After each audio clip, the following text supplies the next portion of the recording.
Oke, sudah.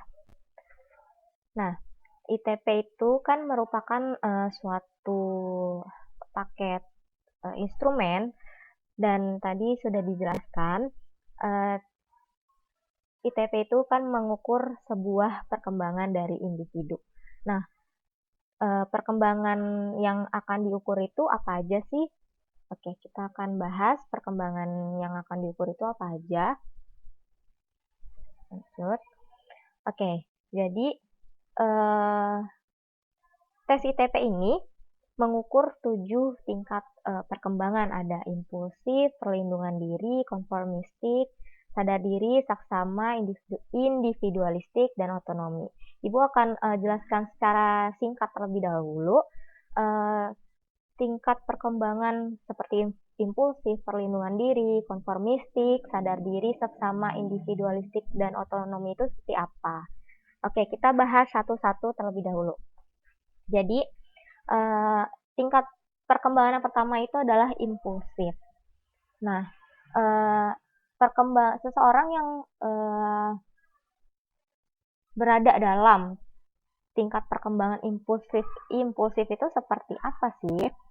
Nah, orang-orang yang berada pada tingkat impulsif itu biasanya punya ciri-ciri mereka itu menempatkan identitas dari dirinya itu terpisah terpisah bagiannya dari orang lain. Dan biasanya perilaku mereka itu masih menuntut dan juga bergantung pada lingkungan, dan juga berorientasi mereka itu tidak berorientasi pada masa lalu ataupun masa depan. Dan biasanya individu yang berada pada tingkat impulsif ini tidak menempatkan dirinya sebagai sebuah faktor penyebab dari perilaku yang dimiliki. Nah, itu impulsif. Kalau perlindungan diri itu seperti apa sih? Nah, kalau perlindungan diri itu biasanya mereka itu sudah bisa mengontrol hubungan dari dirinya dengan orang lain. Mereka itu cenderung sudah bisa mengikuti aturan, dan juga mereka sudah dapat berpikir secara logis, dan cenderung mereka ini cenderung menyalahkan atau mencela orang lain, atau ibaratnya ya mereka itu cenderung menyalahkan dan mencela orang lain dengan lingkungan sekitarnya seperti itu. Nah, kalau konformistik itu biasanya mereka sudah bisa peduli terhadap penampilan dari dirinya, dan mereka sudah bisa menerima dirinya di lingkungan sosial, tetapi mereka masih cenderung berpikir secara stereotip, dan juga mereka masih bertindak dengan motif yang dangkal. Terus mereka menyamakan diri dalam berekspresi, dan juga mereka ini cenderung sedikit belum bisa introspeksi diri. Nah, itu dari tingkat konformistik. Nah, adapun dari sadar diri. Nah, kalau individu pada tingkat sadar diri ini biasanya mereka sudah mampu berpikir secara alternatif, dan juga sudah dapat melihat harapan dan berbagai kemungkinan dalam situasi apapun gitu. Mereka itu juga sudah dapat peduli untuk bisa mengambil sebuah manfaat dari kesempatan yang ada atau kesempatan yang mereka dapat. Dan biasanya mereka sudah bisa memecahkan sebuah masalah, sudah bisa memikirkan bagaimana untuk hidup, cara untuk hidup, dan juga mereka sudah baik dalam menyesuaikan diri. Adapun tahap seksama. Tahap seksama ini mereka cenderung sudah bisa bertindak atas dasar nilai-nilai yang mereka anut, dan juga sudah mampu melihat diri dalam membuat sebuah pilihan, dan juga dalam menentukan tindakannya.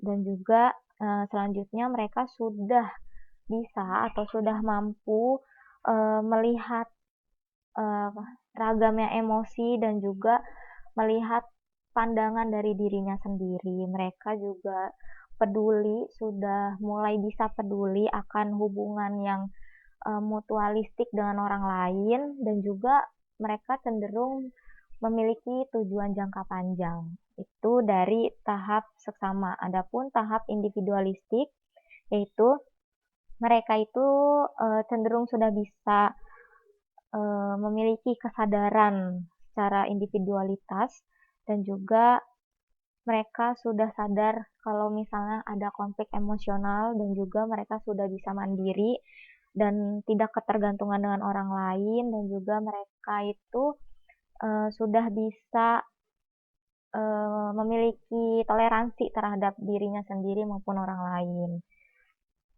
dan juga bisa membedakan antara kehidupan internal atau dengan kehidupan di luar dirinya. Dan juga yang terakhir ada tahap otonomi, yaitu di mana di tahap otonomi ini orang-orang atau individu yang berada tahap ini sudah bisa memiliki pandangan hidup yang secara menyeluruh, dan juga mereka itu sudah bisa bersikap realistis terhadap dirinya sendiri, dan mereka sudah bisa menggabungkan nilai-nilai yang mereka pelajari, dan mereka sudah mampu untuk memenuhi kebutuhan dari dirinya. Nah, itu dari 7 tingkat perkembangan yang diukur dari tes ITP ini. Kita lanjut, boleh ya? Nah, ini dia nih 11 aspek perkembangan. Nah, aspek perkembangan yang akan diukur juga pada tes ITP ini adalah aspek landasan hidup religius, landasan perilaku etis, kematangan emosional, kematangan intelektual, kesadaran tanggung jawab, dan peran sosial sebagai pria dan wanita, penerimaan diri dan pengembangan, kemandirian perilaku ekonomis, wawasan persiapan karir, kematangan hubungan dengan teman sebaya, persiapan diri untuk pernikahan dan hidup berkeluarga. Nah, ini yang diukur untuk ITP di jenjang sekolah SMA, SMK, atau sederajatnya. Kita lanjut, boleh ya? Oke, kita lanjut. Bagaimana sih cara mengisi tes ITP? Nah, jadi karena kita online ya, jadi Ibu sudah membuatkan tes ITP-nya ini dalam bentuk Google Form. Linknya sudah Ibu upload di Google Class di kelas ini ya, BK 10 OTKP 1. Di situ juga Ibu sudah memberikan sebuah instruksi atau gambaran dari pengisian tes ITP itu. Tapi nggak apa-apa, Ibu jelasin lagi aja di sini. Jadi nanti kalian akan membuka link dari Gform. Dibuka, diklik. Habis itu nanti sebelum mengisi tesnya, Ibu harap kalian memperhatikan langkah-langkah ini. Jadi tes ITP ini terdiri dari 77 nomor pernyataan. Jadi setiap nomor itu terdiri dari 4 pilihan. Nanti kalian tugasnya adalah memilih salah satu dari 4 pilihan pernyataan tersebut. Lalu sebelum mengisi tesnya, kalian perhatikan untuk mengisi terlebih dahulu data pribadi kalian. Jadi nanti sebelum mengisi tes, di halaman pertama Ibu sediakan untuk kalian mengisi data diri pribadi untuk informasi juga ke Ibu gitu. Jangan sampai ada yang terlewat untuk pengisian data pribadinya. Dan ini yang suka salah nih.